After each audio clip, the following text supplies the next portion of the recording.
Antes de a gente começar a conversar sobre a nossa continuação das palestras, queria convidar os irmãos para que a gente se coloque de joelhos, para que a gente possa fazer oração a Deus, para que o Espírito Santo possa nos guiar nesse momento também.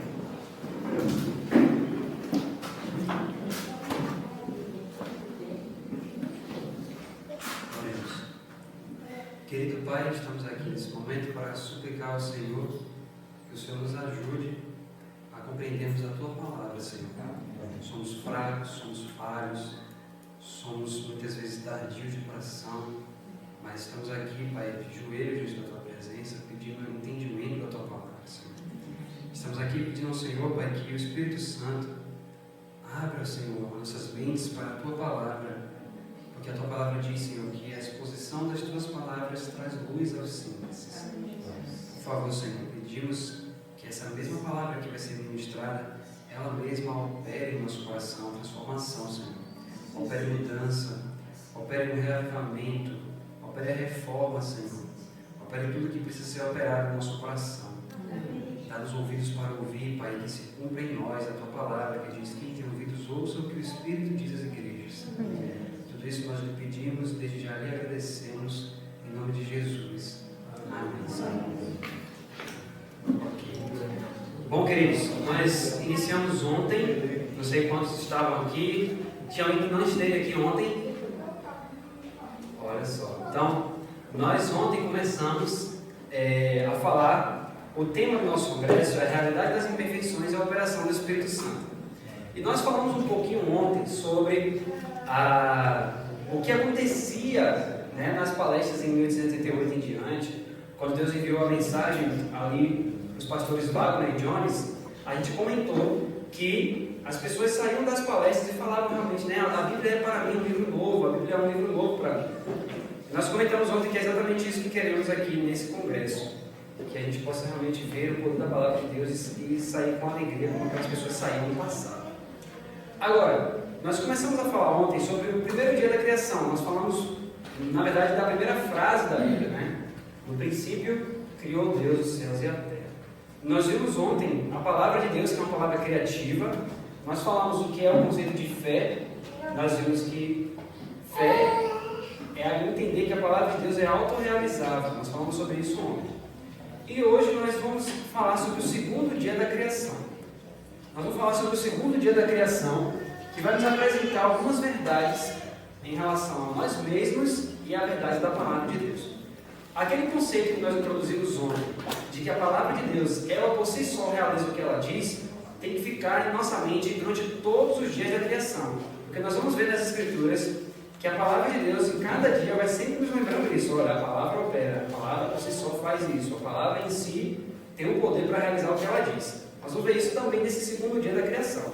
Mas vamos lá, só para a gente, antes da gente ler, o que foi que Deus fez no segundo dia da criação? Detalhe, nós vamos ver que cada dia da criação nos mostra o Evangelho. Nós vimos ontem, só para a gente recapitular. Os discípulos pregaram o Evangelho, sim ou não? Sim. Por que eles pregaram o Evangelho? Porque o Evangelho é a respeito de quem? Romanos capítulo 1, verso 3. É a respeito do Filho de Deus. Então, quando se é pregado a respeito do Filho de Deus, se prega o Evangelho. Mas nós vimos ontem em João capítulo 5 que Cristo falou assim, ó: se vós cresceis em Moisés, crereis em mim. Porque de mim escreveu ele. Então o próprio Cristo diz que Moisés também escreveu sobre quem? Sobre ele. Logo, o que Moisés escreveu também é Evangelho? É. Com toda certeza. Então nós falamos ontem que o Evangelho também é pregado pelo Espírito Santo através do ser humano. E nós vimos ontem que o que o Espírito Santo achou mais importante de começar a Bíblia para nos mostrar o Evangelho é a criação. Então, cada dia da criação revela o Evangelho. E nós vimos isso ontem no primeiro dia, o que é revelado. Hoje nós vamos comentar só mais um detalhezinho do primeiro dia e vamos começar o segundo dia. O que Deus quer revelar para mim e para você do Evangelho no segundo dia da criação? O que ele tinha em mente quando ele fez isso, né? E ele nos revelou. Vamos lá. Primeiro, eu vou pedir que vocês abram junto comigo a Bíblia de vocês em Hebreus capítulo 1, verso 3. Hebreus 1, 3 diz assim, ó: o qual, sendo o resplendor da sua glória e a expressa imagem da sua pessoa, e sustentando todas as coisas pela palavra do seu poder, havendo feito por si mesmo a purificação dos nossos pecados, assentou-se à destra da majestade nas alturas. Aqui está falando de quem? De Cristo. Então, Cristo Jesus é o resplendor da glória do Pai e a expressa imagem de sua pessoa. E ele sustenta todas as coisas pela palavra do seu poder. Agora veja só o que diz o livro Evangelho na Criação, que é o livro base que estamos utilizando. Na página 6, diz assim, ó: no princípio criou Deus os céus e a terra. Em primeiro lugar, vamos considerar quem foi que criou o céu e a terra. Deus criou. Mas Cristo é Deus, o resplendor da glória do Pai e a expressa imagem de sua pessoa. Foi Ele que, representando o Pai, criou o céu e a terra. No princípio era o Verbo, e o Verbo estava com Deus, e o Verbo era Deus. Então, quando fala Deus criou, o Verbo era Deus. Ele estava no princípio com Deus também. Todas as coisas foram feitas por Ele, e sem Ele, nada do que foi feito se fez. João capítulo 1, verso 1 a 3. O próprio Pai se dirige ao Filho como Deus e como Criador. O primeiro capítulo de Hebreus diz que Deus jamais disse a qualquer um dos anjos: tu és meu filho, hoje te gerei. Se você for observar Hebreus capítulo 1, ele realmente fala isso. Ele diz assim: pois a qual dos anjos disse jamais: tu és meu filho, hoje te gerei? E ele também pergunta, né? E a qual dos anjos ele disse: eu lhe serei por pai, ele será por filho? Então, quando Deus fala com Cristo, ali, veja como Deus se refere a Cristo, o próprio Pai, se referindo ao Filho, ainda aqui em Hebreus, olha o verso 8. Mas do Filho diz: ó Deus, que é o Pai falando com o Filho, ó Deus, o teu trono subsiste pelos séculos dos séculos, e cetro de equidade é o cetro do teu reino. Amaste a justiça e odiaste a iniquidade. Por isso, Deus, o teu Deus, te ungiu com óleo de alegria, mais do que a teus companheiros. Verso 10. E tu, Senhor, no princípio fundaste a terra. Veja que é o Pai falando para o Filho assim, ó: tu, Senhor, no princípio fundaste a terra, e os céus são obras de tuas mãos. Então aqui é o Pai falando para o Filho: olha, tu és o Criador. Isso é maravilhoso, porque você já deve ter lido Patriarcas e Profetas, você já deve ter visto lá que a controvérsia entre Satanás ali, entre Lúcifer e o Filho, era por quê? Porque uma das coisas que ele dizia era exatamente isso: que por que Cristo poderia, por que Miguel, né, podia entrar nos conselhos do Pai e ele não? E qual é a resposta para isso? Por que Miguel podia entrar nos conselhos do Pai e Lúcifer não? Porque Miguel era o quê? Deus. Era o próprio Deus, era o Criador, era Cristo. Então aqui o próprio Pai diz assim, ó, que todos os anjos de Deus o adorem. Por quê? Porque Ele é o Criador. Tu, Senhor, no princípio fundaste a terra. E isso é extremamente importante. Portanto, temos certeza de que quando lemos no primeiro capítulo de Gênesis, no princípio criou Deus os céus e a terra, refere-se a Deus em Cristo. O poder criativo é a marca distintiva da divindade. Olha que coisa maravilhosa. Então, o Espírito Santo já na primeira página da Bíblia já está demonstrando que Deus em Cristo criou todas as coisas. Isso ficou claro? E nós vimos ontem que criação e redenção é o mesmo poder. E aí você vê Cristo Jesus com os discípulos de João capítulo 14, e ele diz assim, ó: não sou eu quem faço as obras. Olha só, não sou eu quem faço as obras, mas é quem? O Pai que está em mim faz as obras. Então, não mudou nada. Na criação, o Pai em Cristo fez as obras. Na redenção, o Pai em Cristo faz as obras. Agora continuamos. Mas o Senhor Deus é a verdade. Veja só, Jeremias 10, se você quiser marcar na sua Bíblia, Jeremias 10, verso 10 a 12. Olha o que a Bíblia diz, ó, sobre a criação. Mas o Senhor Deus é a verdade. Ele mesmo é o Deus vivo e o Rei eterno. Ao seu furor treme a terra, e as nações não podem suportar a sua indignação. Assim lhes direis: os deuses que não fizeram os céus e a terra desaparecerão da terra e de debaixo deste céu. Ele fez a terra com quê? Então a Bíblia diz que Deus fez a terra com? E ele estabeleceu o mundo com o quê? Duas coisas. Ele fez os céus e a terra com o seu poder e com a sua? Mas peraí, poder e sabedoria de Deus? Quem é esse? 1 Coríntios 1, 24 diz assim, ó: mas para os que são chamados, tanto judeus como gregos, lhe pregamos a Cristo. Cristo é o quê?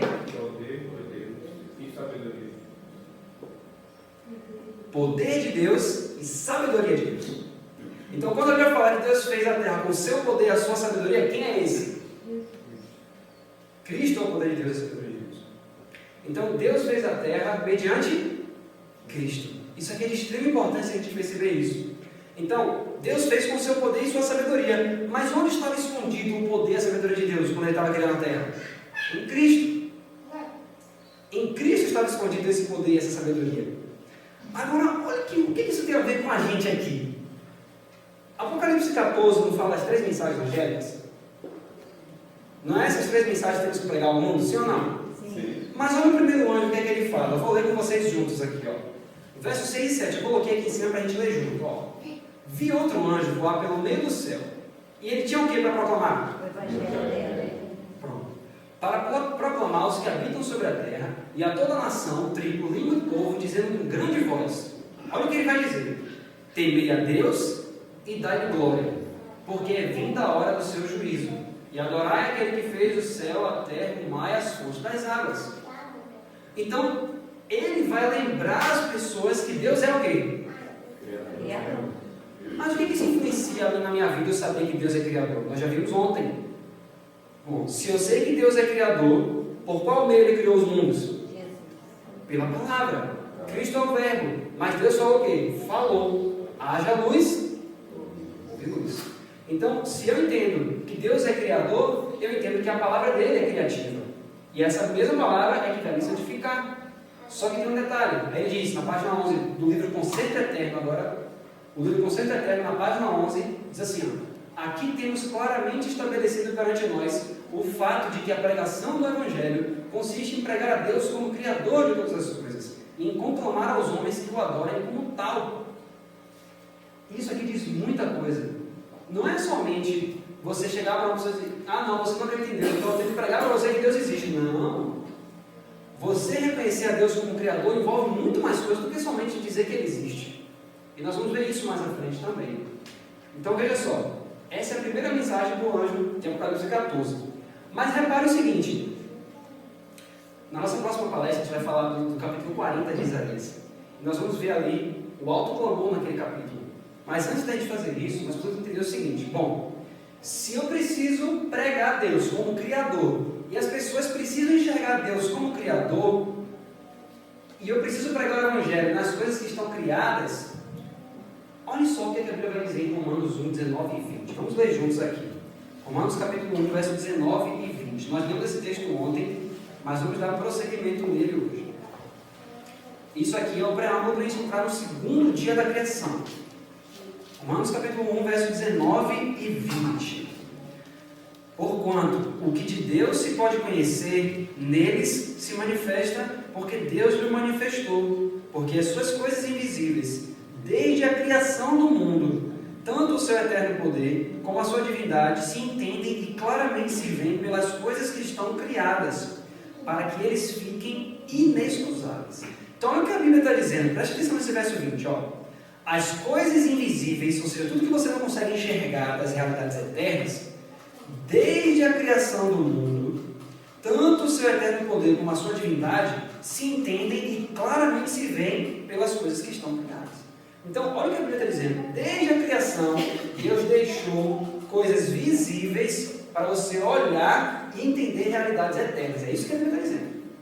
Então, mesmo que você não enxergue algumas coisas espirituais, aqui nesta terra, mesmo maculada pelo pecado, você pode olhar para aquilo e entender realidades espirituais. Que é exatamente o que nós iremos tentar fazer nessas palestras. A gente vai tentar começar a enxergar coisas que a gente vê todo dia, mas não consegue enxergar muitas coisas que Deus tem falado para nós. Então veja só, sobre esses versos, olha o que diz o livro Conceito Eterno, página 10, de Varro. Quer dizer, desde a criação do mundo, os homens foram capacitados a ver o poder de Deus se empregarem os seus sentidos, já que ele pode ser reconhecido claramente nas coisas que criou. A criação mostra o poder de Deus. Assim, o poder de Deus é um poder criador.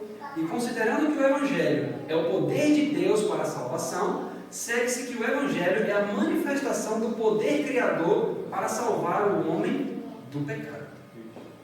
Ou seja, o mesmo poder com que Deus criou as montanhas é o mesmíssimo poder com que Ele te salva do pecado. É o mesmo. Então, quando você observa toda a diversidade de árvores e aves e tudo isso, perceba que esse mesmo poder que fez toda essa diversidade, a Bíblia diz que a graça de Deus é multiforme. Multiforme sabedoria. Deus tem várias formas de te ajudar para você vencer os seus pecados. Isso é uma boa notícia? Com certeza. Vamos continuar aqui. Veja só, tem um livro chamado Estudos no Livro de Hebreus. Esse aqui também está provavelmente mais à frente, a gente vai ter aqui no Brasil também já, ele de forma física. Né? Olha o que Wagner fala na página 7. Ele diz assim: parece-me que o livro de Hebreus representa de forma marcante o que encontramos em toda a Bíblia. Começa com Deus e em toda a Bíblia ficamos face a face com Deus. Aqui podemos fazer uma pausa com reverência. Deus, nesses últimos dias, nos falou por meio de seu Filho. Ele falou uma vez e ainda nos fala por meio de sua palavra. Primeiro, Deus falou e criou. O que nos Salmos é expresso. Ele falou e aconteceu. Ele criou todas as coisas em Cristo, porque Ele é a palavra, e Deus falou nele. Portanto, todas as coisas são criadas nele. Por isso que Jesus fala assim, ó, vocês têm que estar em mim. Porque quando Deus cria algo somente em quem? Em Cristo. Então, se você está em Cristo, você está sendo criado um novo homem, para a glória de Deus. E essa criação é contínua. Continuamente Deus está criando você. E nós vamos ver isso mais à frente. Olha só, Conceito Eterno, página 11. Assim, a pregação do Evangelho é a pregação de Cristo, o poder criador de Deus, através de quem somente pode vir a salvação.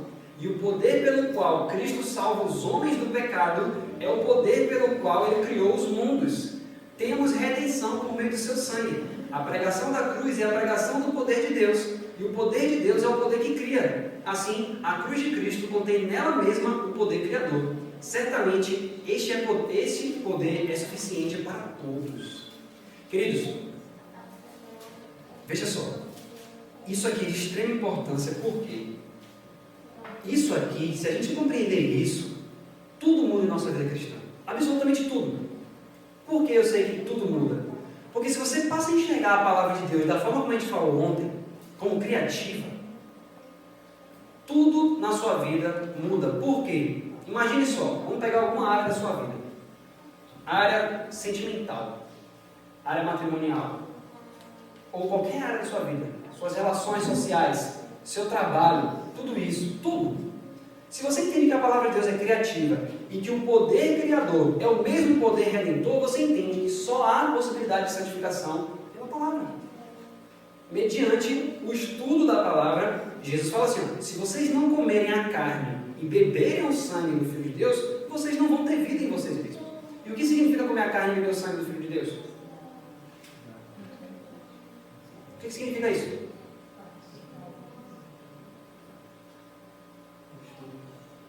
Quem pode dizer isso? Tem alguns significados. Viver a vida dele. Viver a vida dele, no meu pensamento. Comer as palavras de Deus, assimilar essas palavras, entender a palavra e trazer para a sua vida isso. Só que isso tem que ser todos os dias. Agora veja um detalhe. Se a palavra de Deus falou tudo isso e tudo isso aqui existe, então tudo que é necessário para você viver a vida de Deus está onde? Onde é que você vai encontrar o poder para isso? A Bíblia. Porque a mesma palavra que disse haja luz é a mesma palavra que ordena para você ser santo. E ela cria a santidade em você. Então, se você está passando por alguma situação, digamos que você é uma pessoa facilmente irritável. Se irrita fácil. Como que você pode ser ajudado com isso? Você vai orar pedindo a Deus para Ele tirar isso de você, vai ou não vai? Mas Deus vai usar o quê para tirar isso de você? Só tem um meio, que é o meio mais eficaz. Que é o quê? A palavra. A palavra que vai tirar essa irritação de você. Mas qual palavra? Qual verso? Qual verso eu posso utilizar para isso? Se eu sou uma pessoa extremamente irritável, ou me irrito fácil, tem algum verso que pode me ajudar a isso? Basta muito, tem que ter muitos versos? Ou um verso já é suficiente? Isaías 1,18. Isaías 1,18, o que mais? Olha como é simples. Talvez você não consiga memorizar muitos versos da Bíblia. Peça a Deus essa capacidade, que Deus vai lhe dar.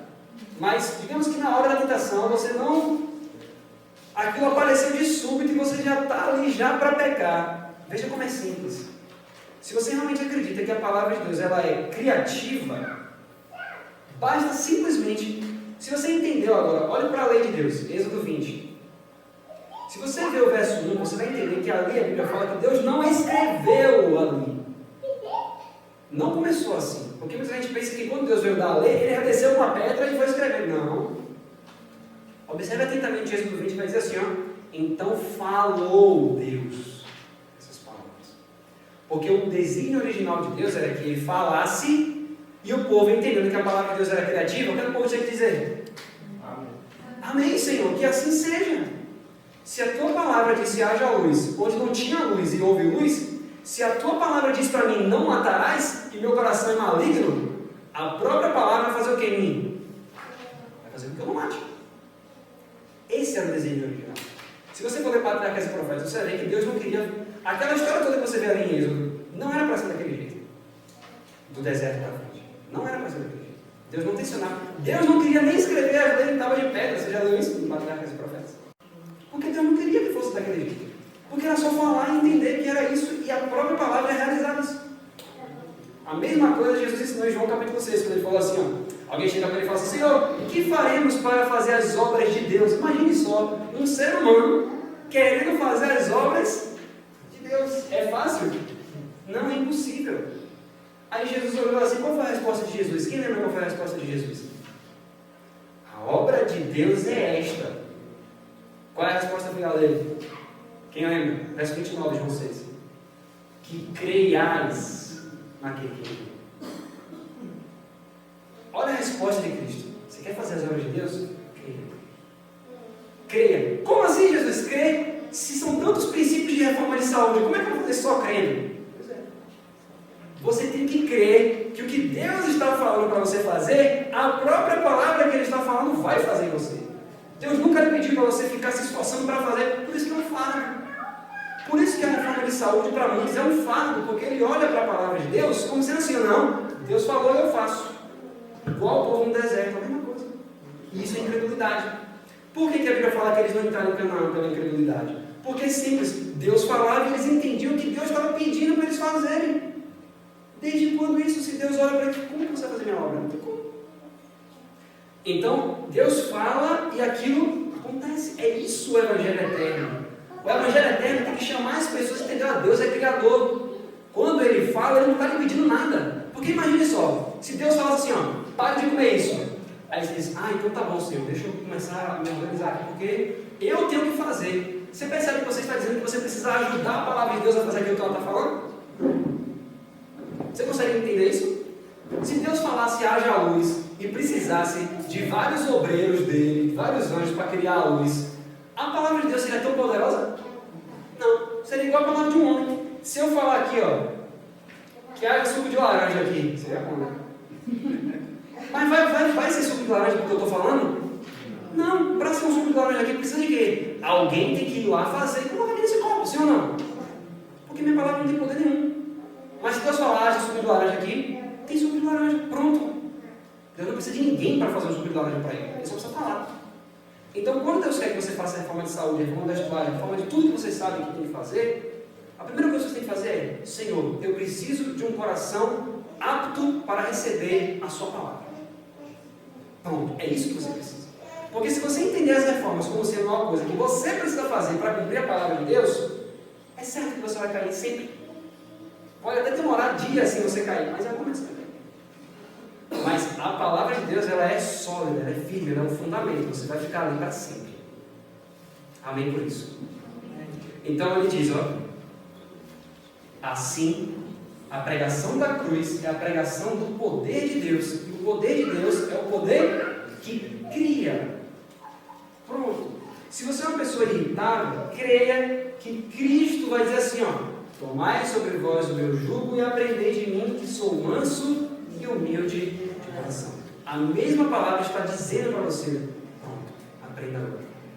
Amém, Senhor. Sua palavra vai fazer isso. Eu serei manso. E a tua palavra está dizendo que eu serei manso. E a tua palavra criará em mim algo que não existe. Não existe mansidão em mim mesmo. Mas a palavra criou em mim. Gente, depois que eu aprendi isso, eu faço isso todos os dias de manhã. De manhã cedo, na oração, eu levanto da cama, todos os dias eu por exemplo, Romanos 3:21, está escrito. Eu vou lá e cito o verso. Entendendo que aquele verso vai criar em mim o que ele está falando. E você vai perceber que isso é verdade. Se você começar a fazer isso, você vai começar a perceber o poder que existe nisso. Porque a palavra de Deus é criativa.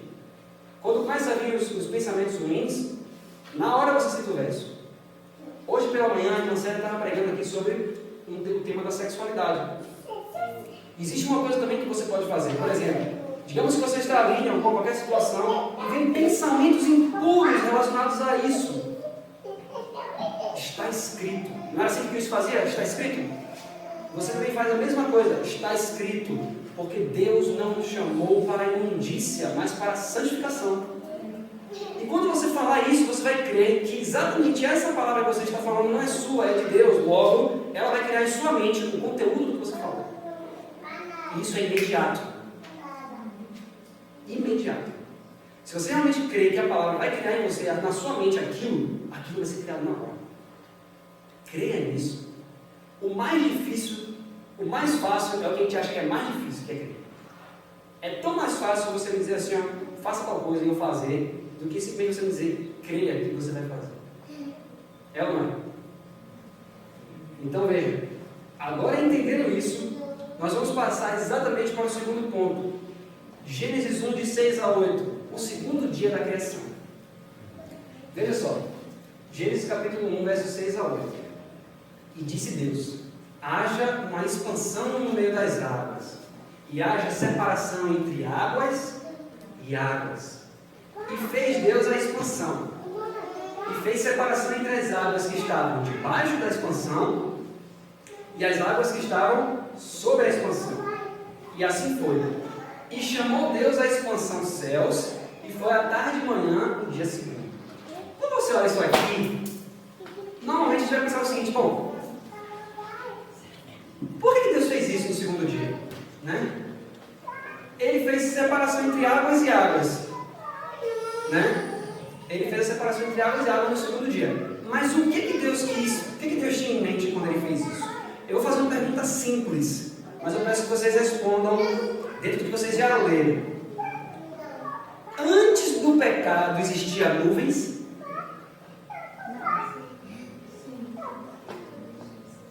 Existia.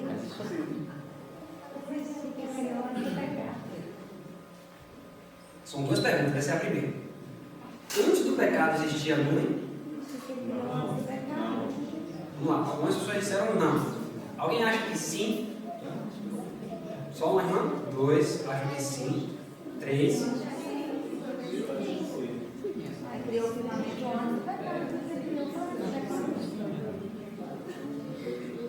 Ó, quantos... Não, né? Quantos acham que sim? Levanta a mão. 1, 2, 3, 4. Antes do pecado? É, a pergunta é essa. Existia nuvem antes do pecado? No Éden, pronto, no Éden. Tinha nuvem no Éden?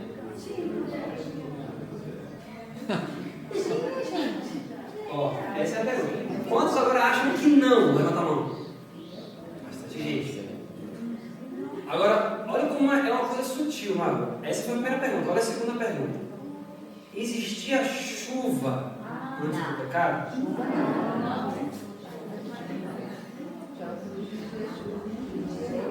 Agora a pergunta, existe diferença entre o que eu perguntei na primeira e na segunda? Não, é isso que eu estou querendo saber. Mas Olha como é diferente uma pergunta da outra. Porque muitas vezes a gente lê as coisas e às vezes até tem na cabeça alguma situação, mas quando na verdade a gente cria uma forma ali de uma ideia e que na verdade tem coisas ali que acabam se perdendo. Porque veja só, olha o que a Bíblia está dizendo. Quando no segundo dia já existia o Éden, Não. Deus já tinha criado o Éden? Não. Não. Deus estava fazendo o que ainda no segundo dia? Separação. Então aqui a terra não estava ainda pronta. E antes de existir ser humano, olha o que ele fez: separação entre as águas que estavam debaixo e as águas que estavam Em em cima. cima. Tem. Exatamente. Ah, Então, existiam nuvens, mas não existia chuva. Percebeu? Eu vou mostrar isso para vocês no profecia também. Ó. Deixa eu passar aqui, eu vou mostrar isso para vocês. Mas olha só, e veja quão importante a gente entender isso. Veja só, na página 26 do Evangelho da Criação, ele diz assim: a princípio, parece que o trabalho do segundo dia foi muito limitado. Parece ou não parece? Ela só fez separação de água de cima e água de baixo. Não parece que é uma coisa assim tão. Pessoal, mas os pensamentos do homem sobre a obra de Deus são sempre muito limitados. Maravilhosas lições de esperança e consolo que devem ser aprendidas a partir deste dia são frequentemente referidos na Bíblia como um exemplo do grande poder de Deus, e será lembrado que o poder de Deus é a esperança do homem. Quer dizer que eu posso tirar consolo e esperança desse dia que eu só vejo Deus fazendo separação de água e água? Como assim? Veja só, tem muita coisa para a gente falar. Olha o que era mais falado, Patriarcas e Profetas, página 22. Olha o estudo de Adão e Eva. Qual era? A glória de Deus nos céus, os mundos inumeráveis em suas ordenadas revoluções, o equilíbrio das grossas nuvens. Tinha nuvem lá, sim ou não? Lembra? A diferença entre nuvens e chuva. O equilíbrio das grossas nuvens. Adão e Eva tinham que estudar o equilíbrio das grossas nuvens, gente. Os mistérios da luz e do som, do dia e da noite, tudo estava patente ao estudo de nossos primeiros pais. Em cada folha na floresta, ou pedra nas montanhas, em cada estrela brilhante, na terra, no ar e no céu, estava escrito o nome de Deus. A ordem e a harmonia da criação falavam-lhes da sabedoria e poder infinitos. Estavam sempre a descobrir alguma atração que lhes enchia o coração de mais profundo amor e provocava novas expressões de gratidão. Então, quando eles estudavam essas coisas, isso atraía eles e enchia o coração de mais profundo amor. Então, esse estudo que nós estamos fazendo aqui, gente, é para que seu coração se encha de mais amor por Cristo. Amém. Nesse segundo dia, quando você entender a separação das águas e águas, a ideia é que você tenha mais amor por Cristo. Então nós vamos fazer isso. E que no seu coração haja novas expressões de gratidão pelo que Ele fez e faz. Então vamos fazer isso. Vamos estudar igual e ela estudar.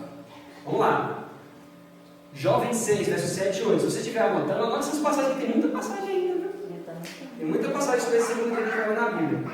Mas eu coloquei alguns slides para a gente poder ler juntos. Jó capítulo 26, versos 7 e 8. Olha que fantástico esse verso. Ó. Ele diz assim: o norte estende sobre o vazio e suspende a terra sobre o nada. Prende as águas nas suas nuvens. Todavia, a nuvem não se rasga debaixo delas. Peraí, vamos tirar algumas coisas disso aqui. Primeiro, ele suspende a terra sobre o nada. Se você observar, a terra tem uma coisa que sustenta a terra sobre o nada. Ó, suspende a terra sobre o Nada. Então, se a terra fica pairando sobre o nada, por que ela continua ali ainda? Por que ela não cai? O que sustenta a terra sobre o nada? A mesma coisa que sustentou Pedro em cima das águas. É possível um ser humano andar sobre as águas? Não. Mas antes de Pedro andar, Jesus falou assim, ó: vem. Quando Jesus falou haja luz, houve luz. Quando ele falou vem, mesmo não tendo absolutamente nada ali na água para sustentar Pedro, só a palavra que disse vem, foi o que aconteceu? A própria palavra sustentou Pedro em cima das águas. Se Jesus falasse venha pelo ar, a própria palavra carregaria Pedro sobre o ar. O que mantém a terra até hoje suspensa sobre o nada? Então, se Deus consegue sustentar esse planeta gigantesco pela palavra, porque Hebreus 1,3 fala que todas as coisas são sustentadas pela palavra do seu poder, será que Ele não pode me sustentar em santidade pela palavra todos os dias da minha vida? Pode. Então você percebe que para se manter na santificação diariamente você precisa do poder da palavra. Assim como a terra é suspensa sobre o nada, Deus pode também te sustentar santo, irrepreensível e imaculado, se você acreditar. Amém. Só que na continuação ele fala: prende as águas nas suas nuvens. Todavia, a nuvem não se rasga debaixo. Isso aqui é incrível. Olhe para as nuvens. Se você observar as nuvens, não sei se dá para todo mundo olhar aí. Se você observar a nuvem, você vai reparar, comece a reparar uma coisa. Existem alguns nomes de nuvens, né? Nós não vamos entrar nisso. Mas se você observar a nuvem, o que acontece com a nuvem? A nuvem, o que é a nuvem? Vamos construir juntos. Eu não quero falar tudo sobre a nuvem, eu só quero que a gente construa o que a gente entende como nuvem, para a gente entender o que esse verso está dizendo. O que é uma nuvem? Vamos lá, todo mundo. Quem puder ajudar, vamos ajudar na construção do conhecimento do que é uma nuvem. O vapor de água que sobe de onde? Sobe dos oceanos, das florestas, não é isso? Dos rios. A água evapora e aí o que acontece? Ela vai subindo e chega lá em cima. O que acontece? Vai acumulando. Só que ela vai acumulando e vai acumulando e vai acumulando e vai acumulando e vai acumulando, não é isso? Só que aí eu sério. Você olha daqui e você vê uma nuvem. Mas quantos litros de água você pode olhar e pensar que existe naquela nuvem ali? Se você colocar em quilos, por exemplo, quantos mais ou menos a gente poderia pensar que uma nuvem daquelas, antes de se romper em chuva, pode chegar? 10 quilos, 15, 20, mais 30, 50, 100, 1000. 1000 tá bom? 2000, 50 mil. Imagine 300 mil quilos. É muito? Mas isso acontece.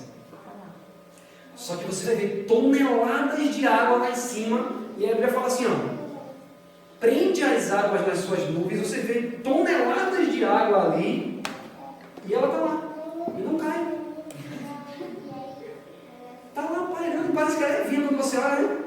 Está lá pairando. Mas tem toneladas de água ali dentro. Por que não cai? E isso a gente vai introduzir um conceito aqui que é extremamente importante, que é o conceito da falsa ciência, a gente vai falar sobre ela. Mas você vê que ela não cai, está cheia de água, cheia, mas a água não cai, fica lá. Mas daqui a pouco, quando chega em algum momento do dia, você vê que a água começa a cair. O que foi que fez que aquela água caísse?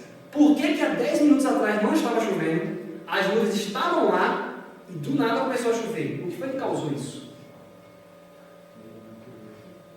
Por que está chovendo aqui e não lá? Por que às vezes você vem em um lugar, está chovendo até determinado local, dali para lá não está chovendo? O que está acontecendo? Tem alguma coisa aí? Então Jó está dizendo assim, ó, ele prende as águas nas suas nuvens, todavia a nuvem não se rasga debaixo delas. Por que ela consegue acumular tanta água e não se rompe? Por que consegue acumular toneladas de água? Veja só, olha que coisa maravilhosa. Vamos falar sobre a questão da falsa ciência e a gente vai começar a perceber a natureza de uma forma diferente e como Deus fala tanto com a gente. Veja só. No livro Evangelho da Criação, página 27, diz assim: quem pode se cansar de observar as nuvens em suas várias formas? Elas são uma fonte constante de admiração. É bonito ou não é? Bonito. Então, pare e pense no maravilhoso poder que é representado por elas.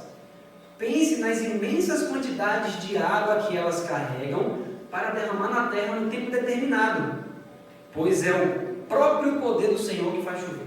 Aqui está um ponto impressionante. Nós vamos ver o que a Bíblia diz sobre a chuva e o que as pessoas entendem normalmente sobre a chuva. Então, veja só, o que faz chover é o próprio poder do Senhor. Se você entender isso aqui, se você entender isso, coisas maravilhosas vão acontecer no seu dia a dia de relacionamento com Deus. Então veja o seguinte, ficou claro que é o próprio poder do Senhor que faz chover? Pronto. Agora vamos falar um pouquinho sobre a questão da ciência. Nesse livro mesmo, o Evangelho da Criação, a gente vai citar uma coisa, mas eu vou trazer outros livros aqui, olha só. A ciência pode nos dizer, em parte, que condições devem existir antes da chuva cair, podendo prever sua ocorrência com considerável precisão, mas isso não refuta o fato de que Deus mesmo ordena a chuva. Olha como parece bem simples, né? Parece até uma coisa assim de uma pessoa Quando fala assim, está chovendo porque Deus mandou a chuva, não parece algo tão... Né? Que nada, menino, para com isso, você não está vendo que é porque chove, porque acontece isso, precipitação anual, não sei quanto, que acontece isso, vem logo uma explicação gigantesca. Mas mesmo que eu tenha uma explicação toda científica sobre por que choveu, anula o fato de que Deus mandou chover? Não. O que isso tem a ver com o caráter de Deus? Será que tem alguma coisa a ver com o caráter de Deus? O que nós queremos não alcançar o caráter de Deus? Sim. Será que eu posso alcançar o caráter de Deus observando esse detalhe? Como assim? Olha só, veja só, uma coisa interessante. Há muitas coisas que o homem observou em relação à obra de Deus. E há muitas mais que podem ser observadas. E isso é o que Deus quer que façamos. Olha o Salmo 111, verso 4. Fez com que suas maravilhas fossem lembradas. Então, quando Deus faz as coisas aqui na terra, Ele quer que a gente observe e entenda como funciona. Para que isso leve a mente para quem? Para Ele. Então, Deus quer realmente que você entenda o processo da chuva. Só que Ele quer que você entenda da forma correta, veja só. Mas Ele quer que as observemos apenas com o propósito de vê-lo nelas. Não é aqui que o homem cai muitas vezes? Hoje você vê muitas pessoas que entendem a natureza, entendem muitas coisas que acontecem. Sobretudo nesse meio que hoje, né, eu trabalho muito com a Agrofloresta, e você vê muitas pessoas que entendem muitas coisas, só que elas observam como se fosse um poder da natureza. E aí já perde o sentido especial que existe nas coisas. Não é a natureza em si que faz isso. Então nós vamos ver o conceito da falsa ciência e a verdadeira ciência. Por que Deus quer que você observe a natureza? Existe um propósito, para que você consiga enxergar Ele trabalhando. E para que você comece a se familiarizar mais com Ele. Cristo fazia isso. Quantas vezes você já viu desejado que Ele ia para as colinas, ia para a natureza, para comungar com o Pai? Não era à toa. É porque Cristo conseguia enxergar coisas na natureza, que muitas vezes nós, que estamos no campo, em meio à natureza, e a gente não consegue enxergar Deus falando de várias formas. Mas em nome de Jesus, vamos perceber coisas mais profundas hoje, pela graça de Deus. Aqueles que observam as obras de Deus apenas para atribuí-las a uma deusa chamada natureza, como se o próprio Deus não estivesse preocupado com elas, fazem um estudo inútil. Ou seja, se eu olho para a natureza e não entendo o que é Deus fazendo, é inútil estudar isso. Agora observe que coisa interessante. Isso aqui eu achei fantástico. Eu, inclusive, trouxe outros livros para a gente ver que é o mesmo pensamento. Olha só. O que os homens chamam de natureza é simplesmente aquilo que é observado dos caminhos de Deus. Nenhuma definição melhor jamais foi dada do que esta. Que é isso? Olha essa definição aqui. As leis da natureza são os costumes de Deus. Fixe isso na sua mente, por favor.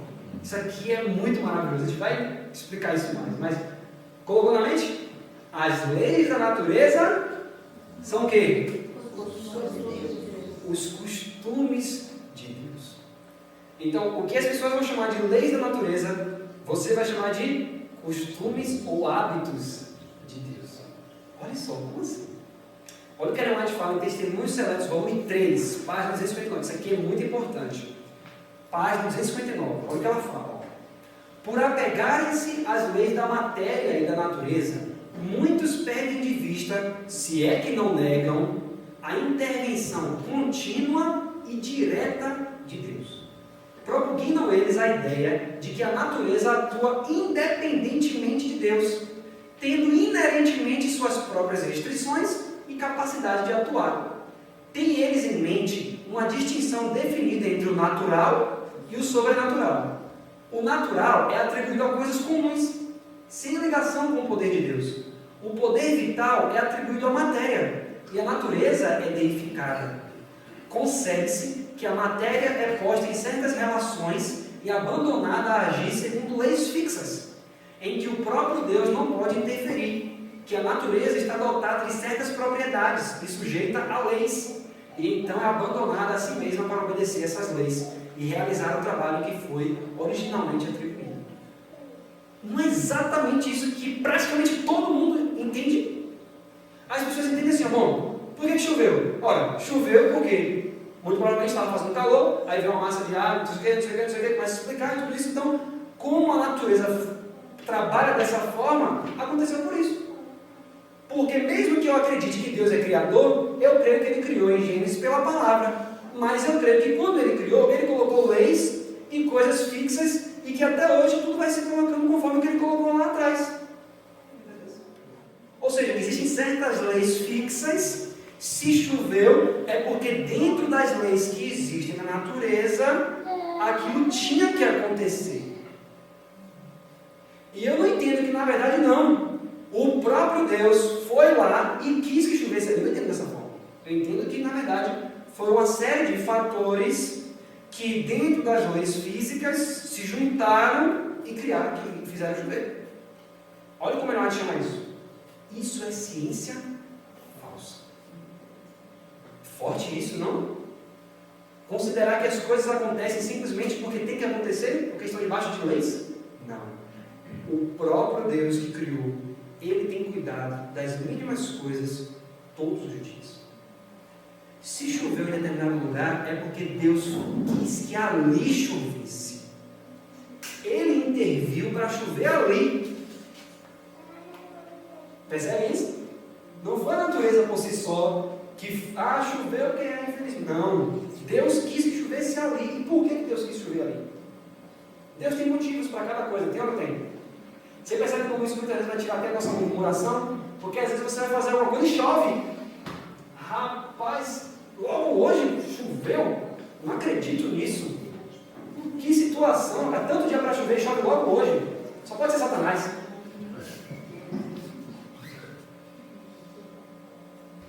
Aí a Bíblia fala, fazei todas as coisas sem murmuração nem contenda, né? Diz a música.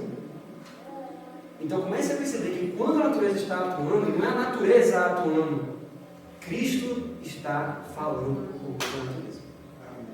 Precisamos aprender a ouvir. Quem tem ouvidos, ouça. Olha o que ela continua. Isso é ciência falsa. Nada há na palavra de Deus que a confirme.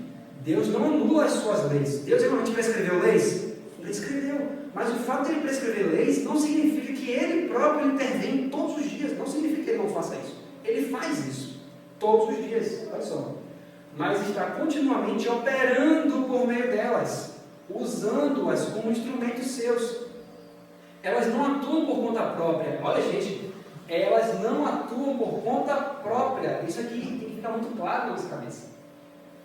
Deus está perpetuamente atuando na natureza.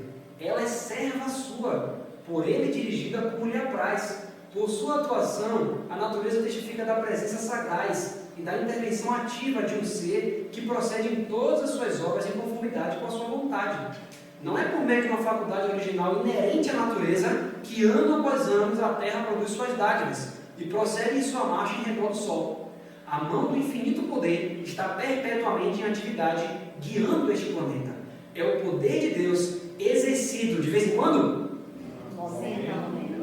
Momento a momento que a mantém em posição na sua rotação. Momento, Deus trabalha o dia todo. O dia inteiro. Agora olha o que ela diz em Mensagens Coríntios, volume 1, página 294. Olha o que ela fala. Essas palavras da Santa Escritura nada dizem de leis da natureza independentes.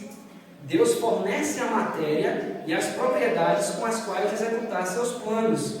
Emprega seus instrumentos para que a vegetação cresça.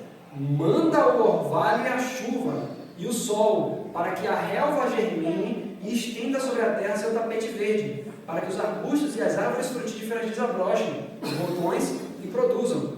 Não se pode supor que seja posta em ação uma lei para que a semente opere por si mesma e a folha apareça, porque isso tem que fazer por si mesmo. Ah não, eu vou plantar aqui uma alface. Ah, ele brotou, porque tinha que brotar?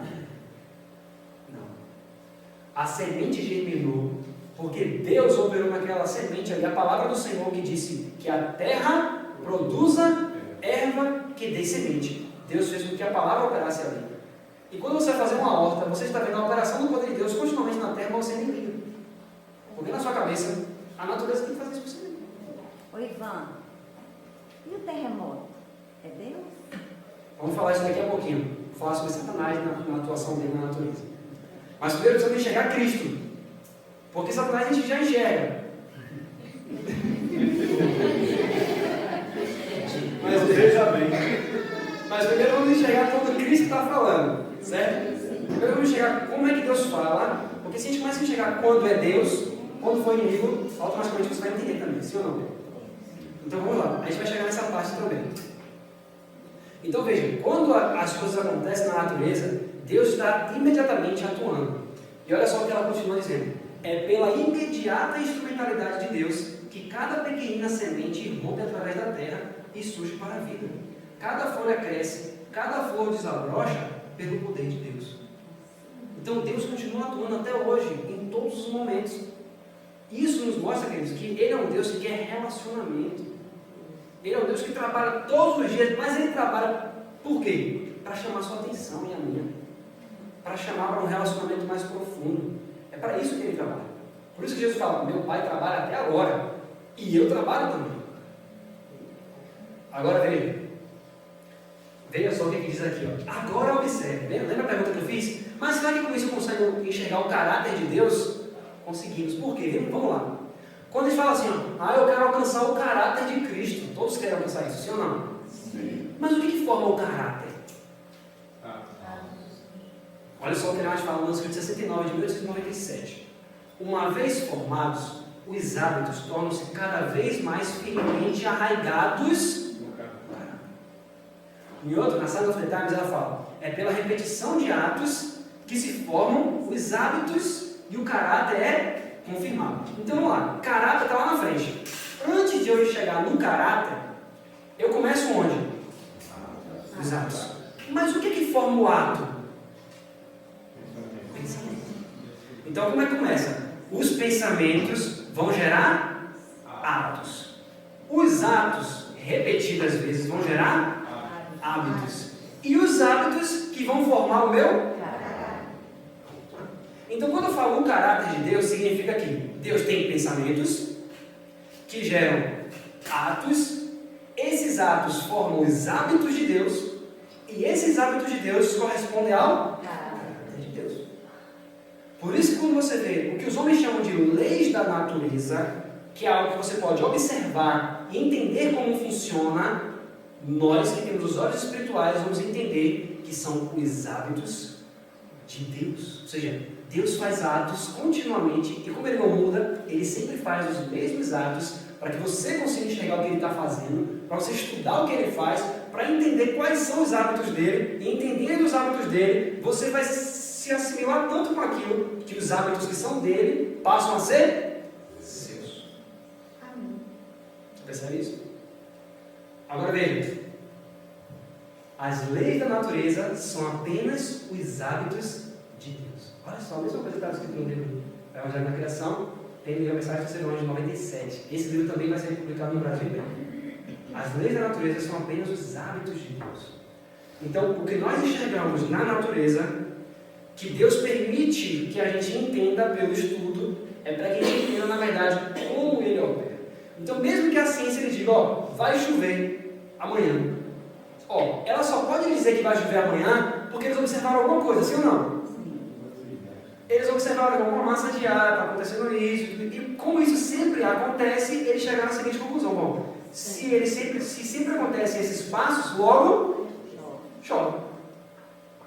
Porque Deus não muda. Então Deus diz, meu filho, quando eu faço isso, isso e isso, é porque vai chover. Então preste atenção nisso, que você pode até saber quando vai chover. Percebe isso? Então, mas Ele quer que você entenda. Então, quando você começar a enxergar isso, você vai ver o quê? Olha, os hábitos dele são sempre esses. Ele não muda. E tudo isso é perfeito. Eu quero ser assim também. Aí você começa a enxergar o contraste que existe entre esse Deus e eu. Porque quantas vezes eu posso observar a natureza e ver assim, olha, sempre realmente, toda vez que acontece isso, chove. Aí eu olho para a minha vida. Poxa, ontem eu li a Bíblia, li o Espírito de Profecia. Já hoje eu não estou com vontade. Eu não consigo ter constância. Deus é constante sempre, mas eu não sou. Preciso ser constante. Eu preciso que alguém olhe para mim e entenda, rapaz, aquela pessoa estuda a Bíblia, porque todo dia eu vejo ela estudando. Não muda. Todos os dias existe uma constância. Você já leu Desejar de Todas as Nações? Quando Jesus ressuscitou. Por que João soube que era Cristo que tinha ressuscitado? Alguém lembra do porquê? Lembra que quando Jesus ressuscitou, os discípulos foram para o sepulcro? E aí, a Bíblia fala sobre João, né? E os apóstolos que estavam ali. Mas teve um detalhe, não sei se vocês já viram isso no livro. Teve um detalhe. Sobrou. Exato. O lenço dobrado. Ele falou, só pode ser ele. Agora realmente eu vejo ele. Por quê? Porque ele sabia quais eram os hábitos de Jesus. Quando Jesus levantava da cama, ele arrumava as coisas dele. E ficava tudo bonitinho. Aí João falou, é assim que é. Por quê? Porque eu conheço os hábitos dele. Percebe? Então, muitas vezes, uma pessoa que não conhece os hábitos de Cristo ia olhar para aquele lenço, não ia dizer nada para ele, mas para João disse.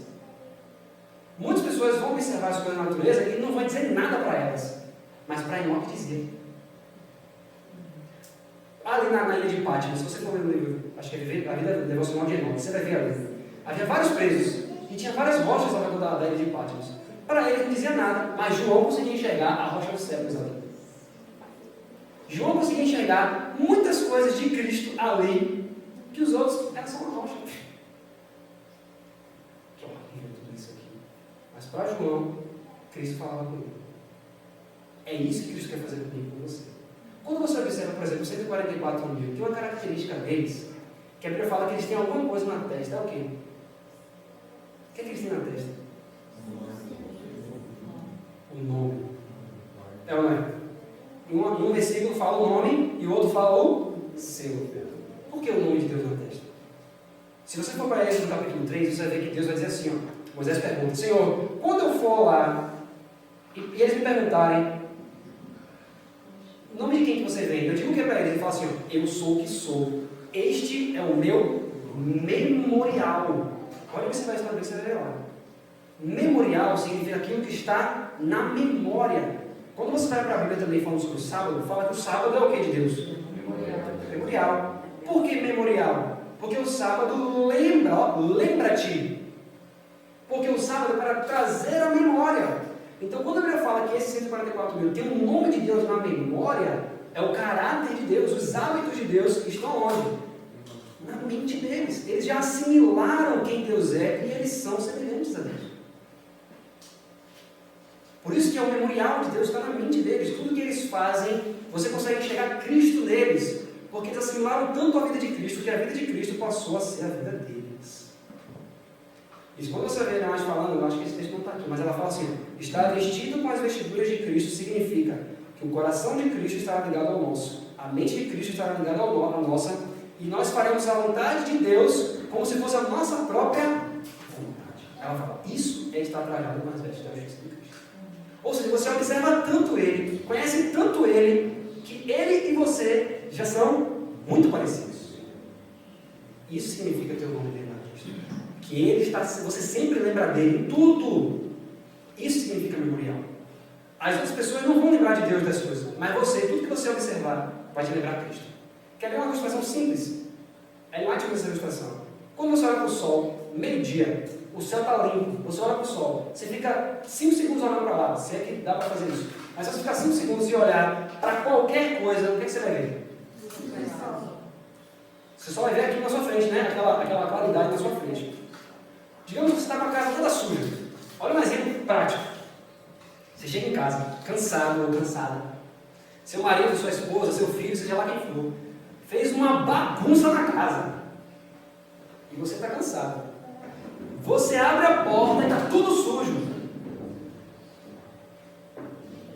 Aí você olha aquela assim, miséria. Naturalmente, pode ser que você seja uma pessoa irritável. Certamente você vai fazer o quê?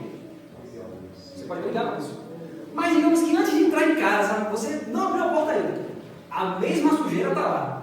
Não mudou nada. Só que por algum motivo você quis olhar para o sol.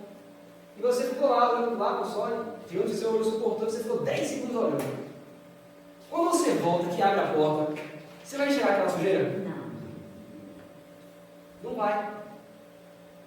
Você vai para o seu quarto e vai ficar bem tranquilo, assim, me ajuda aqui e tal, eu estou aqui, estou chegando direito e tal. Mas a sujeira não está lá? Está ou não está? Mas você pegou com seu filho? Se estressou? Por quê? Porque você não viu. Olha que coisa interessante. Irmão, você vai fazer eu olhar para o sol todo dia. Mas veja, isso? Se você estiver cheio de Cristo, antes de abrir aquela porta, se você estiver olhando para Ele e assimilando esse caráter, a mesma sujeira vai estar lá. Mas você vai entrar diferente. Porque você olhou para o sol antes. Percebeu? As circunstâncias externas não podem mudar quem você é. Não pode. Caráter é uma coisa fixa. As circunstâncias não podem mudar. Você vê, Jesus passou por diversas circunstâncias que talvez muitos de nós nunca vamos nem passar na vida. Isso fez ele mudar? Não. Porque o que formava o caráter dele? Os atos, os pensamentos e os hábitos. Mas esses hábitos ele aprendeu com quem? Com o próprio Pai. Ele enxergava o Pai, via os hábitos do Pai, estudava a natureza, estudava a palavra, e isso foi formando o caráter dele. Independente do que estava fora dele, ele chegou a tomar um tapa no rosto, sem precisar. Mudou alguma coisa dele? Eu quero ser assim. Eu tenho certeza que você quer ser assim também. Então, esses são os hábitos de Deus. Agora veja, nós falamos das nuvens. As nuvens, elas carregam toneladas de água. Deixa eu dar um tempo aqui. As nuvens carregam toneladas de água, mas não caem. Sabe por que não cai? Porque quando é para cair a chuva, o próprio Deus chega e manda cair. E nós vamos ver isso na Bíblia. Veja só. A chuva que Deus colocou, página 29 do livro. A chuva que Deus colocou em suas espessas nuvens, que sua voz, a mesma voz que fala de paz e justiça, faz cair sobre a terra, é uma promessa para nós da disposição de Deus em perdoar. Uau, como assim? Quer dizer que quando chove, Deus quer me lembrar que Ele está disposto a me perdoar? Amém. É exatamente isso. Vamos ler lá no profeta Jeremias, capítulo 10, verso 10 ao 13. Anote essa passagem. Jeremias, capítulo 10. Nós vamos ver que quando Deus permite que chova, Ele tem um propósito nisso. Gente, isso é muito maravilhoso. Jeremias, capítulo 10, verso 10 a 13. Assim. Mas o Senhor Deus é a verdade. Ele mesmo é o Deus vivo e o Rei eterno. Ao seu furor treme a terra, e as nações não podem suportar sua indignação. Assim lhes direis: os deuses que não fizeram os céus e a terra desaparecerão da terra e de debaixo deste céu. Ele fez a terra com o seu poder, ele estabeleceu o mundo com a sua sabedoria. Nós já vimos que é Cristo, e com a sua inteligência estendeu os céus. Olha o final. Fazendo ele soar a sua voz, logo há rumor de águas no céu, e faz subir os vapores das extremidades da terra, faz os relâmpagos para a chuva, e dos seus tesouros faz sair o vento. Então a Bíblia está dizendo que quem faz o rumor das águas é quem? Deus. Uma atuação direta do próprio Deus. Ele faz soar a sua voz e logo há rumor de águas do céu. Então toda vez que você vai chover, entenda, Deus falou. Deus está falando. Deus está falando, está falando alguma coisa. Faz subir os vapores das extremidades da terra e faz os relâmpagos para a chuva, e dos seus tesouros faz sair o vento. Mas ainda devemos nos lembrar, quando as nuvens surgem, Deus habita no meio delas. Isso aqui é tremendo. Está ali, mas eu peço que você abra na sua Bíblia, Salmo 97. Queridos, olha que coisa maravilhosa. Por que ele logo no segundo dia fez separação entre as águas? Porque na verdade, ele, lá no terceiro céu, lá onde ele habita, na luz inacessível, olha só o que a Bíblia fala sobre ele, sobre a presença dele, onde ele está, onde ele habita, onde ele está sentado. Olha que eu faço questão de a gente abrir juntos aqui, Salmo 97, verso 1 e 2. Veja só, porque no segundo dia logo ele quis fazer isso. Salmo 97, verso 1 e 2, diz assim: o Senhor reina, regozije-se a terra, alegrem-se as muitas ilhas, nuvens e escuridão estão ao redor dele, justiça e juízo são a base do seu trono. Então, onde tem o trono de Deus, o que é que rodeia o trono de Deus? Nuvens e escuridão. Então, onde existe a presença de Deus, ao seu redor estão o que? As nuvens. Então, quando os anjos olham e eles veem nuvens rodeando, eles sabem o que é que está ali dentro? A presença de Deus no céu. Porque o que rodeia o trono de Deus são as nuvens. Agora olha só. O Senhor reina, regozije-se a terra, alegrem-se as muitas ilhas. Nuvens de escuridão estão ao redor dele. Justiça e juízo são a base do seu trono. Foi do meio da nuvem que a lei de Deus foi dada por amor, e sabemos que o seu mandamento é a vida eterna. Sim, mesmo que as nuvens sejam densas e escuras, ainda nos alegraremos, pois Deus ainda está aí. Fez das trevas o seu lugar oculto. Salmo 18, verso 11. Fez das trevas o seu lugar oculto. O pavilhão que o cercava era a escuridão das águas e as nuvens dos céus. Deus deseja, toda vez que Ele vai fazer aparições, quando Ele veio no Sinai, quando Ele fez grandes coisas, que Ele deu a lei, tudo isso, qual é um aspecto que Deus gosta? Por algum motivo Ele gosta. E Ele quis que fosse assim. O que Deus gosta de estar sempre ao redor dele? Nuvens. Então Deus quer que a gente entenda que as nuvens é para nos lembrar de quê? Da presença pessoal dele. O próprio Senhor Jesus, quando Ele falou da volta dele, Ele disse que Ele vem como? Ele precisa de nuvem para vir?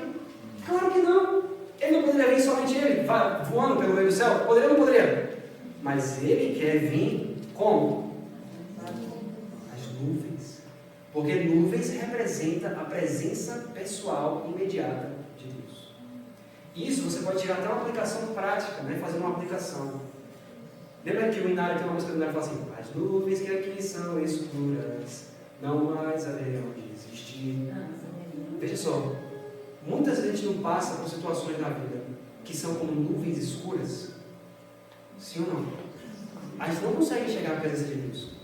Muitas vezes. A gente pergunta: Senhor, por que eu estou passando por isso? Eu não consigo entender por quê. Mas olha o que ele está dizendo: que o que rodeia Deus é o quê? Nuvens escuras.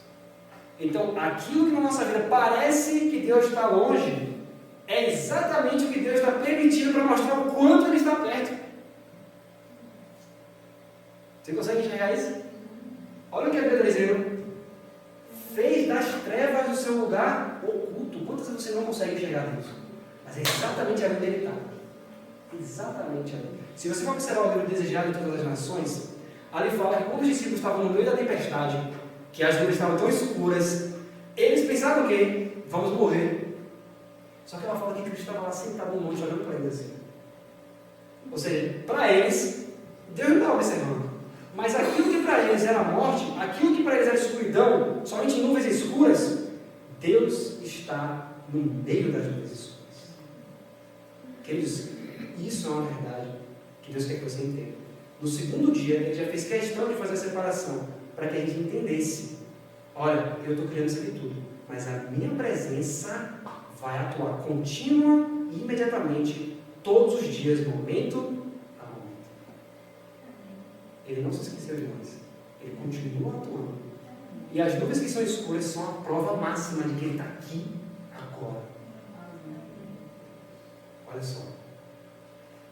Das nuvens vem a chuva, e este é o símbolo da liberdade e abundante graça de Deus.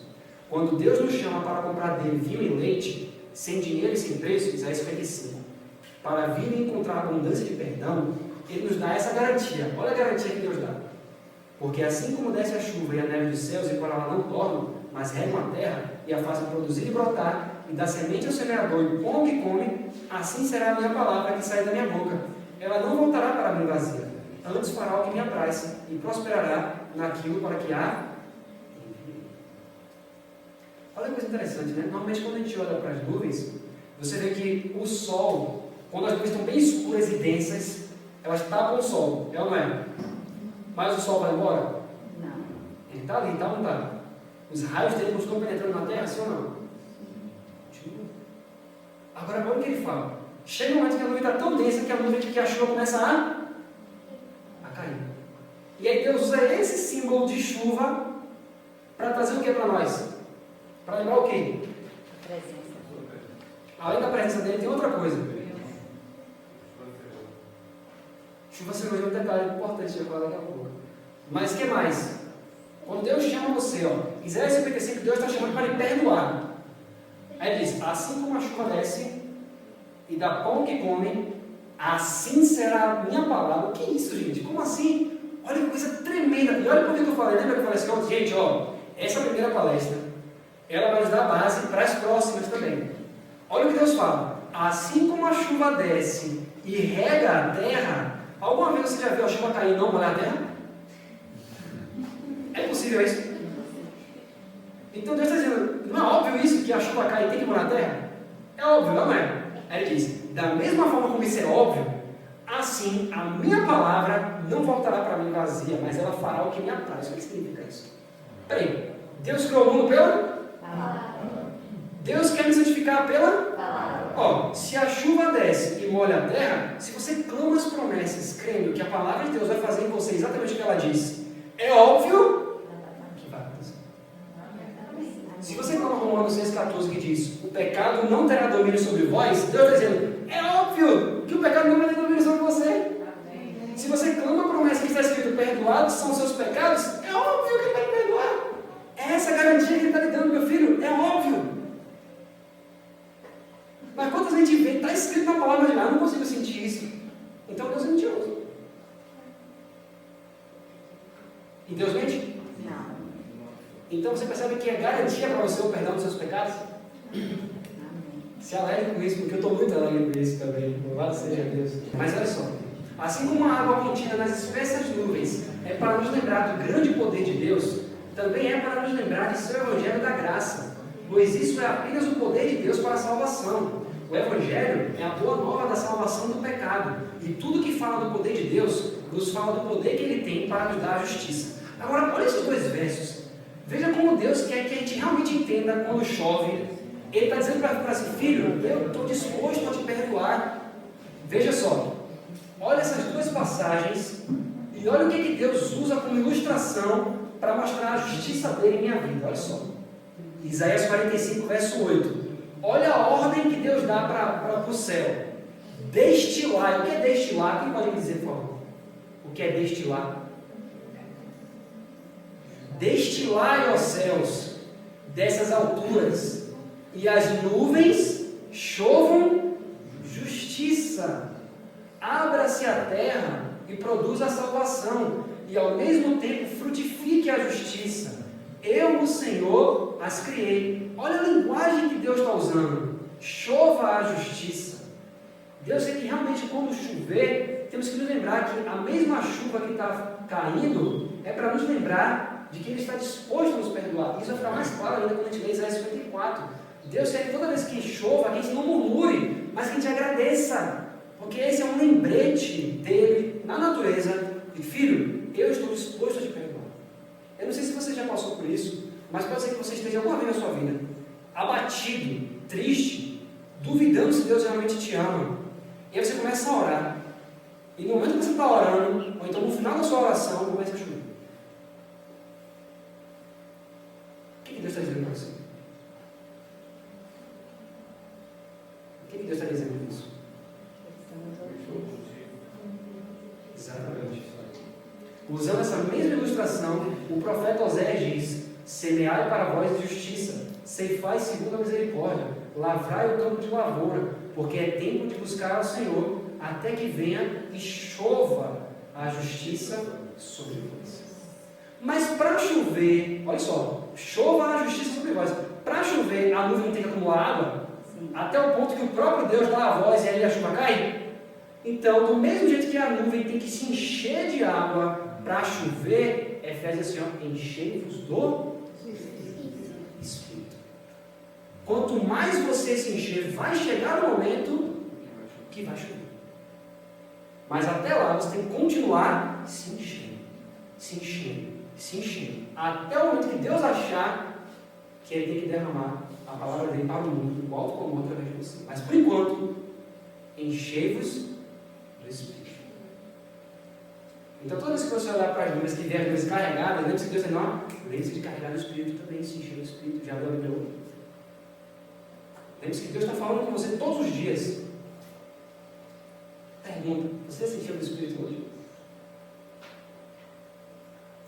Se Deus falasse assim, ó, terminou a palestra aqui, Deus vai dizer assim, ó, só vou derramar agora a chuva serão sobre aqueles que se encheram do Espírito hoje de manhã. Você faria parte do outro como hoje? É isso que você tem que pensar. Você não tem o amanhã. A gente diz assim, a santificação é uma obra de uma vida inteira. A gente pensa que a gente vai ter a vida inteira para se santificar. Deus te dá quanto tempo? Você pode viver daqui a 10 minutos? Você está vivendo daqui a 10 minutos agora? Você está vivendo ontem agora? Você só pode viver o quê? Agora. Agora abra 2 Coríntios, capítulo 6. Ah, Senhor, eu quero um novo coração. Senhor, eu quero ser transformado. Eu vejo agora para a minha vida e não vejo ainda como que eu vou me salvar. Eu vejo tantos defeitos de caráter. Eu quero lhe dizer uma coisa nessa noite. O Espírito Santo quer lhe dizer uma coisa, olha só. 2 Coríntios capítulo 6. Mas, Senhor, eu quero um novo coração. Eu quero ser cheio do Espírito, Senhor. Quando é que eu posso ser isso? Quando vai chegar esse dia, Senhor? Quando é que vai ser esse dia? 2 Coríntios capítulo 6, verso 2. Olha o que é que Deus quer fazer com você. Verso 2. Porque diz: ouvi-te em tempo aceitável e socorri-te no dia da salvação. Eis aqui amanhã o tempo aceitável. Está escrito na sua Bíblia? Não, hoje. Agora o tempo aceitável. Eis aqui agora o dia da salvação. Você só pode ver o agora, você não pode ver o amanhã. Se você precisa de um novo coração, você tem que pedir a Deus e crer que a palavra vai lhe dar um novo coração quando? Agora. Você precisa crer. Quando você pede o Espírito Santo, você tem que crer que o Espírito Santo vai ser dado quando? Agora. E Ele está extremamente desejoso de te dar agora. O dia da salvação, o dia de você ter um perdão dos seus pecados, de ter um coração novo, é agora.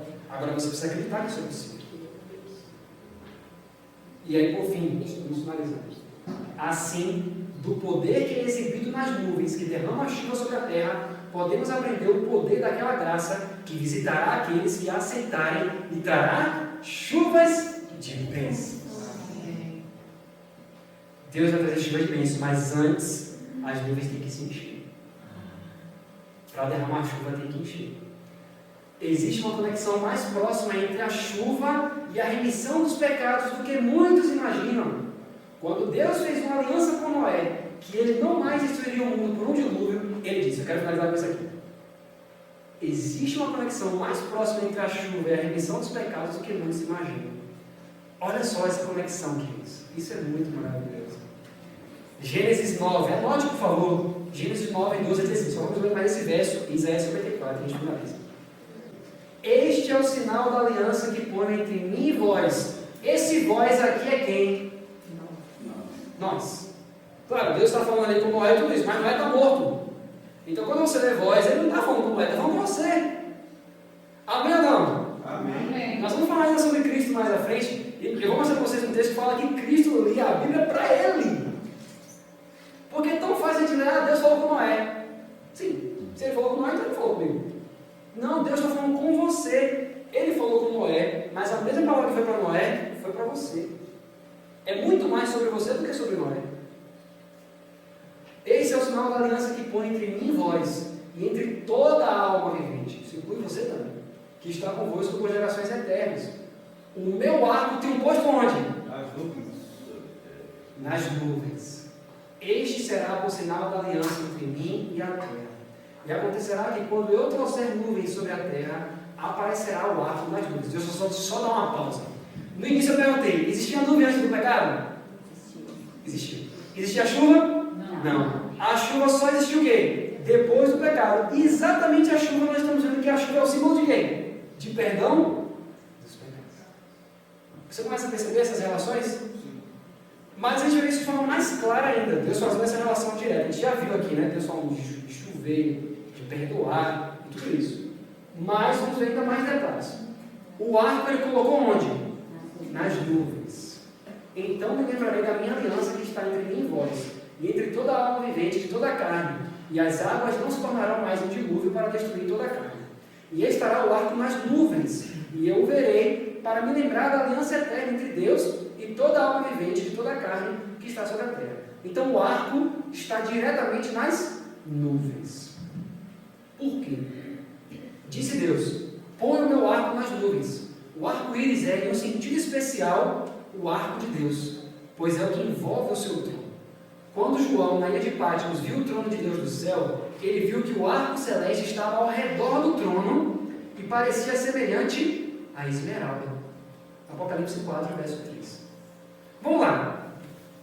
Para existir, cientificamente falando, né? Para existir arco-íris tem que ter duas coisas. Tem que ter o quê? Chuva e sol. As nuvens têm que estar ali, né? Destilando a chuva e a luz do sol. Então, se existe um arco-íris no trono, é porque existe o que também no trono? Nós já vimos isso. Salmo 97 diz que o que rodeia o trono? As nuvens. Nuvens escuras. Hã? Tem um texto? Qual texto? Maranata. Você quer ler aqui?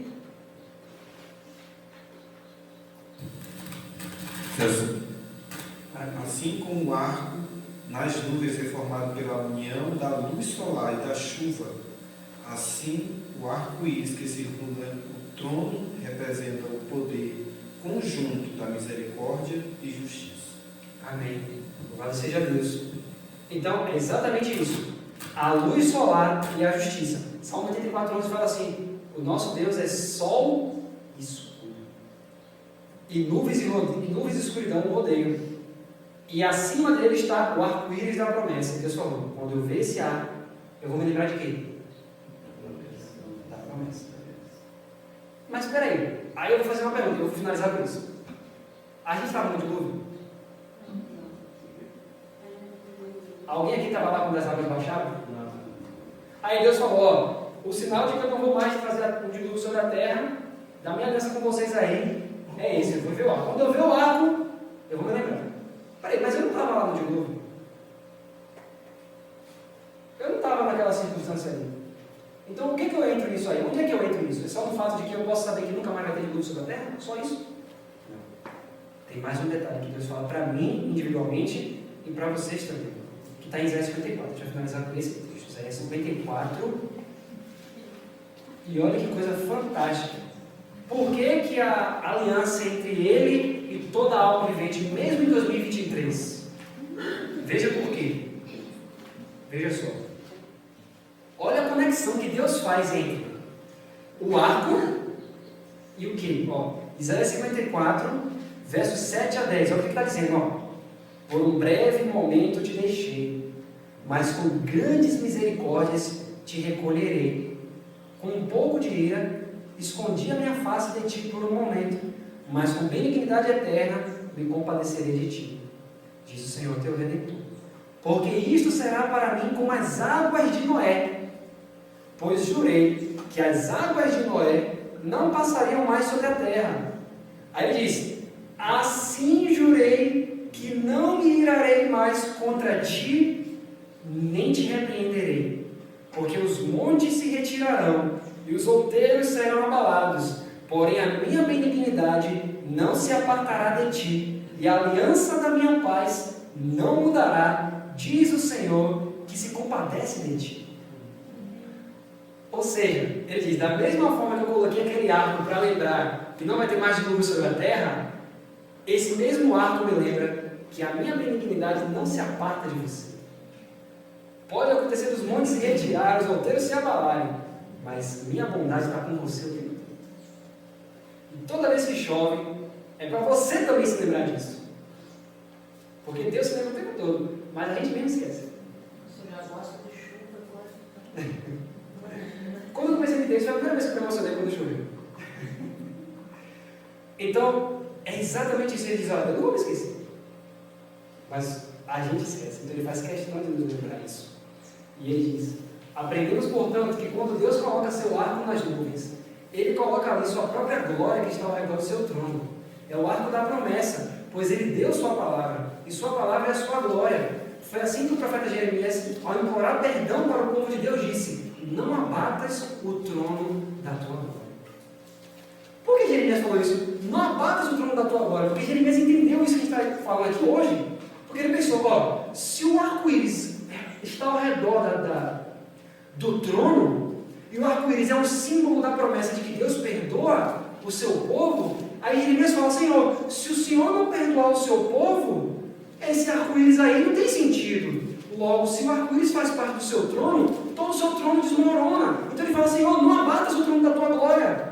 O Senhor prometeu que vai nos perdoar, perdoa esse povo. Você entendeu a conexão que ele tinha entendido? Então Jeremias entendeu isso. Então ele fala: Senhor, não abatas o trono da tua glória, porque o Senhor prometeu. Ou seja, a palavra que Deus disse que vai nos perdoar, ele colocou o próprio trono dele em jogo para isso. Então, tem mais firmeza do que isso, gente. Deus prometeu e ele disse, gente, olha, eu coloco o meu trono em jogo, mas eu quero me perdoar. Eu quero me purificar. Eu quero me santificar. Minha palavra está em jogo. Se eu disse que o pecado não vai ter domínio sobre você, se você crer, ele não vai ter domínio sobre você. Louvado seja Deus por essas coisas. Amém. Então, finalizamos essa parte do segundo dia da criação. E eu espero realmente que isso faça uma transformação, que a gente possa passar a enxergar o Criador de verdade, todos os dias. Porque essa é a mensagem do terceiro anjo também. As 3 mensagens angélicas. A primeira começa chamando Deus para olhe para Ele. Ele é um Criador. E hoje nós podemos ver que Ele, enquanto Criador, Ele quer criar justiça em você. E que isso realmente seja uma verdade nesse exato momento da nossa vida. Amém. Vamos fazer uma oração nesse momento de consagração a Deus. E que Ele faça chover sobre nós a sua graça. Em nome de Jesus.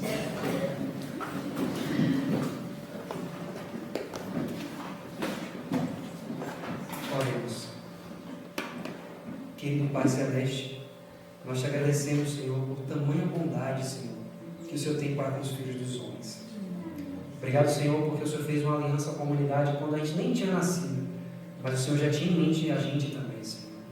Obrigado, Senhor, porque hoje, nesse dia, o Senhor renova as suas alianças, Pai, a sua aliança com cada um de nós que estamos aqui nesse momento.